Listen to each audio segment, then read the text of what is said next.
Hello, this is video number 1, August 28th. The year is 2020. I go by the name of jimjohn. I was asked to do a video, and when 3 people in a 24-hour period say, you ought to do a video about that. Well, maybe it's time for me to do a video about that and some other things. First time doing this, bear with me. To this subject is going to be about some of the hot topics going on today. I got several, but we're going to cover one. First of all, you can tell by my accent that I am an American, and you can tell by my pigmentation that I may or may not have had ancestors that came from the continent of Africa. That does not make me an African American, and I find it offensive. I am an American of African descent, and as far as being an American is concerned, I really don't like the prefixes.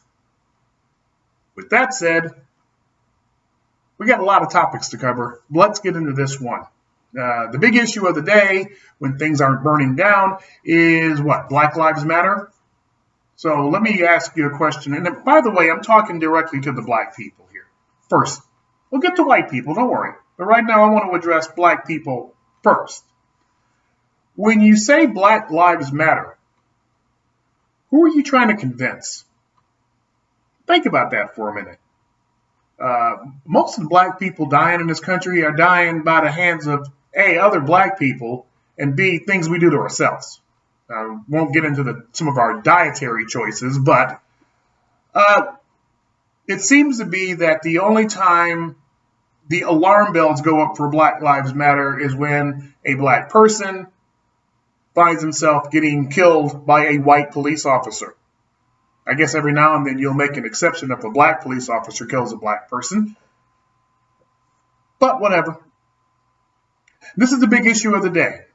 These are the things that we have to address. This is why we have marches, so we can address these things. This is why in some cases we have people burn down things, beat up people, because after all, Black Lives Matter, and we have to address all these concerns. So, do you guys mind if I try to address the concerns to help out black people, some of the young adolescent, especially adolescent and young adult black people, predominantly men who find themselves being, dead? So I want to avoid that because I want you to live. You can look at me, I'm not exactly young, but I somehow made it through all of this. In fact, I always tell people, I quit counting at 24 the number of times I got stopped by police and I didn't even get a ticket. The last time was last year going to a football game out of town. I got pulled over for being 15 miles over the speed limit. And the last thing this officer said to me when he let me go without a ticket was, "Go Bills." Oh, yeah, Bills fan, by the way, so was the cop. We had that in common. We knew that generally when you get pulled over, the first thing that I want to do is live through it. The officer in question, that's probably his priority as well. He's got a family, I got a family. Part of my family was in the car. We weren't going to have a problem. And that seems to be the issue when there is these police stops with black people. My father told me when I was young how to conduct myself when I got pulled over by a police officer. License, registration in hand, left hand, right hand was on steering wheel, and turn that music down. And when you look out the window, if you see cleavage, it's yes, ma'am, else it's yes, sir. End of discussion, period. If you are concerned, you have the name of the person right there on the badge or next to the badge. You have the right to record it if you'd like to. But if we all just get through this okay, it'll be fine. But when you want to act like a fool and think, well, I can take this officer, or I don't like the way this officer is respecting me, and I'm going to just maybe throw punches at him, try to grab his gun, try to bum rush him, you could end up dead. Because you see, that officer wants to get home. That's their primary objective. Now you think, well, why do they have to treat black people so differently? Well, let me explain this to you. Black folks, some of you're not going to like hearing this, all right? But with the track record that a lot of police officers have dealing with black people in traffic stops, you have a learned mindset that I'm going to take extra precaution if I walk up to a car and I see a certain individual of a certain skin color who looks like they got an attitude. Based on past experiences. Sorry. Sorry that you were born that way. Sorry about what other idiots did to make your life to be that suspicious, but that's the way it is. Okay, the cop knows that. Here I am of this age, and I know that. And you know what? Probably why I'm still alive. Because I understand that. Am I happy about it? Really, it's irrelevant to me. Generally, when I get pulled over by a cop, I just want to get home safe. Oh, yeah. And the thing about not breaking the law, that it might take some work, but if you're younger, maybe a teenager, and you got a clean record, try that. It really helps you out because let's say you're a black teenager in America right now. Here's what I want for you. You say Black Lives Matter. I want your black life to get to my age. To do that, one of the ways to do that is to don't break the law. It's really tough.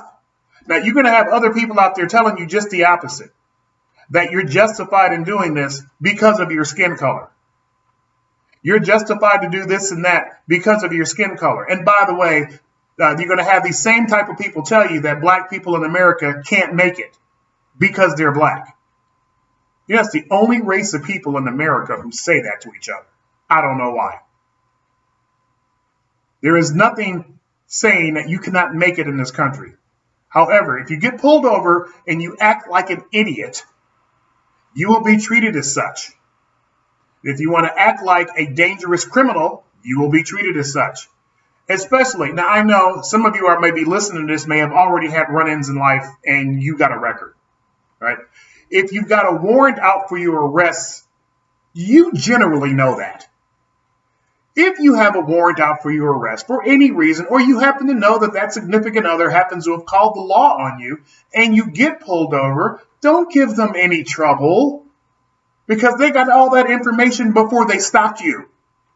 Or they went to check it out and they got, oh, this guy's got a warrant here and a warrant there and a warrant there. So all that stuff that you're trying to run away from in the past, it's right there in the officer's hand. I don't care what color the officer is.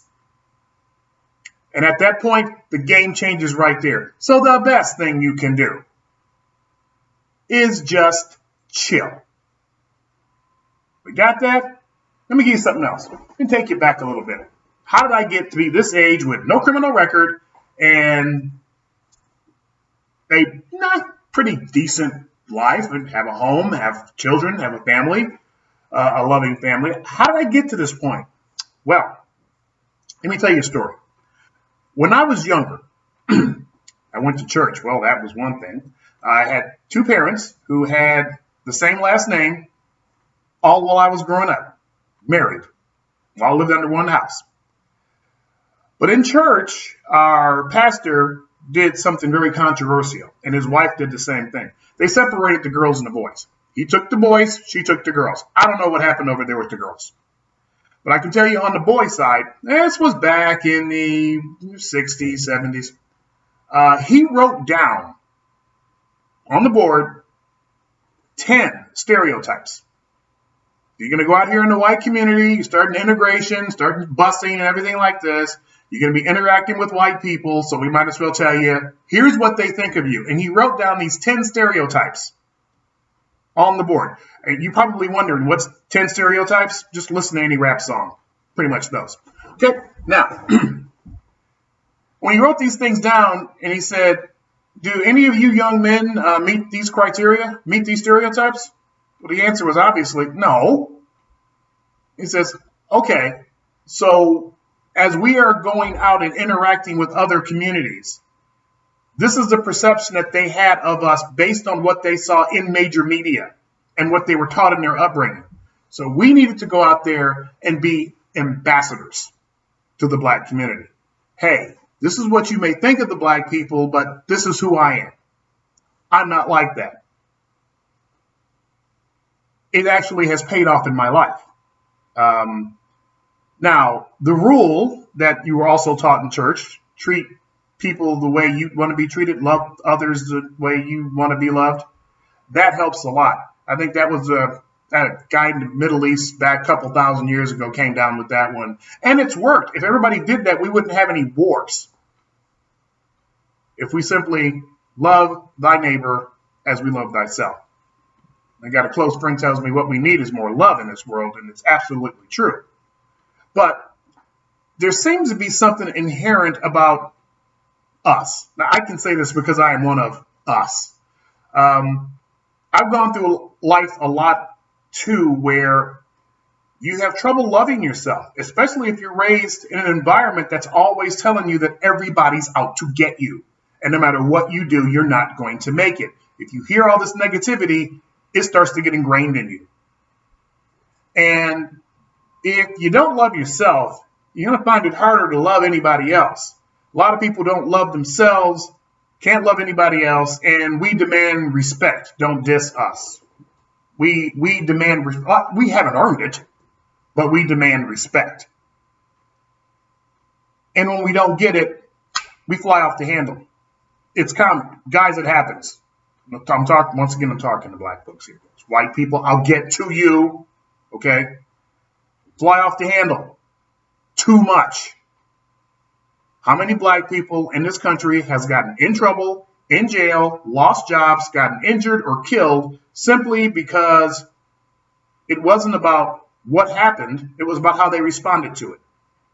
It's 10% about what happens and 90% about how you respond to it. If you fly off the handle and you're thinking, I'm doing this because I'm preserving my dignity, there's a whole lot of people in prison that are still fighting for that dignity. I don't want you to be one of those people. So, be ambassadors to the community. And while I'm at it, once again, I'm still talking to black people here. In this day and age, it's August 28, 2020, you got a whole lot of people out there egging you on to do stuff. A lot of them ain't black. Okay? They're just egging you on to do stuff so they got a cause. For those of you people who are younger, you might not realize this is a 4-year cycle. And everything you're seeing right now with stuff burning down all over the country, I've seen this movie. A lot of us my age have. We've seen this movie. Raise your fist in the air. So in 2070, are we going to be going through this again?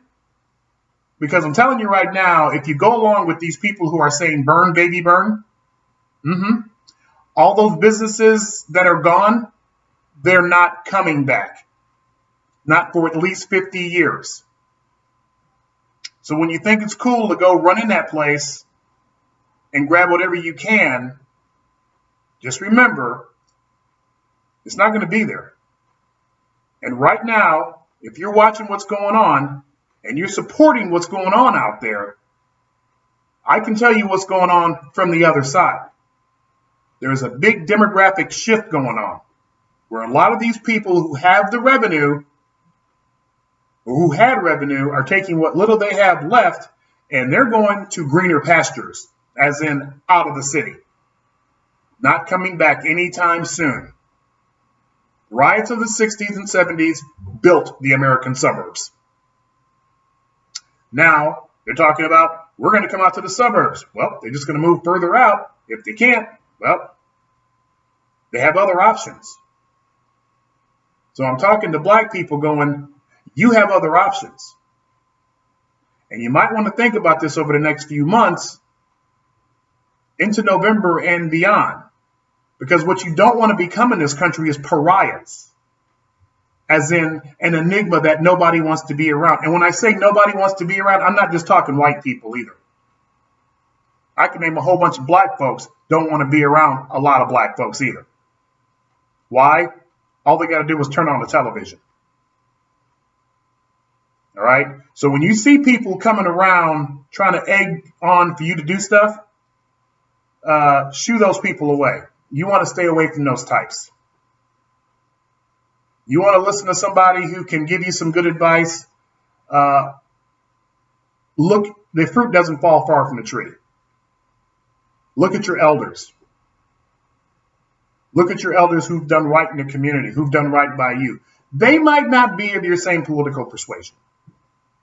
You might not agree with everything they said, but you might learn something. That's about enough for now. My name is Jim John. I've never done this before, so I can't tell you to hit the like button or anything like that. So we'll see you next time. Take care.